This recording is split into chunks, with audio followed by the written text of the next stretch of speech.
হাসিনাকে টিকিয়ে রাখার ঠিকাদারি গ্রহণ করে। জুলাই কারোর বাপের নয়, জুলাই আমাদের সবার। দলগুলোর আপোষহীন ভূমিকা স্পষ্ট হতে হবে। বিপ্লবের অংশীজনদের সাথে আলোচনা ও স্বীকৃতি ছাড়া ঘোষণাপত্রকে প্রত্যাখ্যান করবে গণ অধিকার পরিষদ। দেশের মানুষের মনস্তত্ত্বে একটা বিপ্লব সৃষ্টি করে।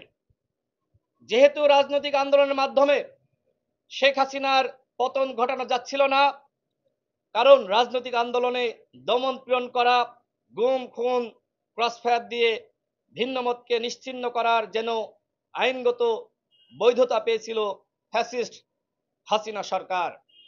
হাসিনার এই আগ্রাসনের বিরুদ্ধে বিদেশি মিত্রদের পক্ষ থেকেও সেই অর্থে কার্যকরী কোনো পদক্ষেপ পরিলক্ষিত হয়নি, বরং প্রতিবেশী রাষ্ট্র ভারত হাসিনাকে টিকিয়ে রাখার ঠিকাদারি গ্রহণ করে তার অন্যায় অপরাধের সঙ্গী হওয়ার মাধ্যমে, যে কারণে 2024 সালের 5 জুন হাইকোর্টের এক রায়ের মাধ্যমে আবারও 30% কোটা ফিরে আসলে 2018 সালের কোটা বাতিলের পরিপত্র বহালের দাবিতে শিক্ষার্থীরা রাজপথে নামার প্রেক্ষিতে হাসিনা গুলি করে শিক্ষার্থীদের হত্যার নির্দেশনা দিলে কোটা সংস্কার আন্দোলন রাষ্ট্র সংস্কার আন্দোলনের রূপ নেয়।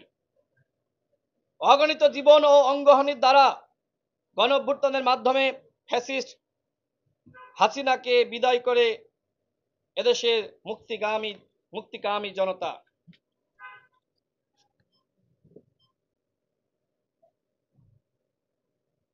নতুন বাংলাদেশ গঠনে বিপ্লবের ধারক বাহক হবেন এই দেশের তরুণ ও মুক্তিকামী জনতা। দলমত নির্বিশেষে প্রত্যেকটি রাজনৈতিক দল ও সরকারের জায়গা থেকে বিপ্লবী তরুণ ও মুক্তিকামী জনতার এই অবদানের স্বীকৃতি দিতে হবে। এই ভিত্তির উপর দাঁড়িয়েই বাংলাদেশ সামনের দিকে এগিয়ে যাবে ইনশাআল্লাহ। সুতরাং জুলাই ঘোষণাপত্রে 36 দিনের বিপ্লবের প্রেক্ষাপট 18 সালের কোটা সংস্কার আন্দোলন, নিরাপদ সড়ক আন্দোলন, প্রাইভেট বিশ্ববিদ্যালয়ের ভ্যাট বিরোধী আন্দোলন সহ 14-15 বছর ধরে রাজনৈতিক দলগুলোর আপোষহীন ভূমিকা স্পষ্ট হতে হবে। কিন্তু আমরা লক্ষ্য করছি ইতোমধ্যে জুলাই ঘোষণাপত্রের তারিখ ও সময় নির্ধারণ করেছে অন্তর্বর্তীকালীন সরকার, কিন্তু এ বিষয়ে বিপ্লবের অংশীজনদের সাথে কোনো আলোচনা করেনি সরকার।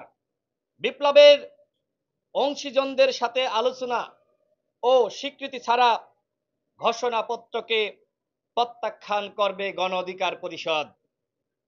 জুলাই কারোর একার নয়, জুলাই আমাদের সবার।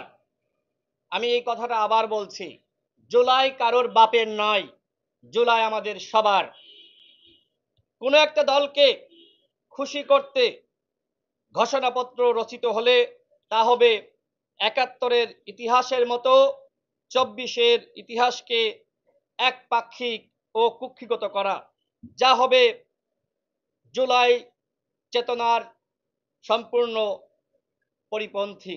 প্রিয় সাংবাদিক ভাইরা, আজকে যে কথাগুলো